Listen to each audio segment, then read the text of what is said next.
Okay, Warren. Yeah, so this is a response to you on that stuff. Hey, I think there's one thing that's interesting because I have a difficulty discussing this withdrawal from Iraq stuff because I don't think everybody's talking about the same thing. I think there's a geopolitical reality, right? There's things that people don't do. They don't take bases out of strategic locations unless they're forced to militarily. So when we talk about withdrawing the troops, what are we really talking about? Because I don't think there's any chance that those bases are going to be closed in Iraq.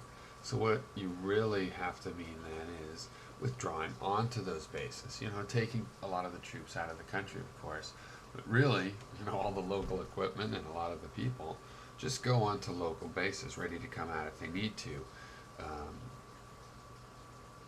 is that really what we're talking about? So every time we talk about withdrawing, I wonder, what are we talking about? That we're not going to be withdrawing from Iraq.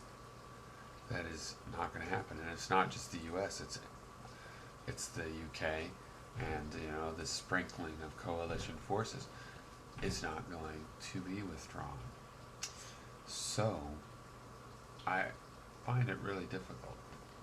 I protested against the war before it began, so that's my position still. But I have difficulty because the conversation is not clear.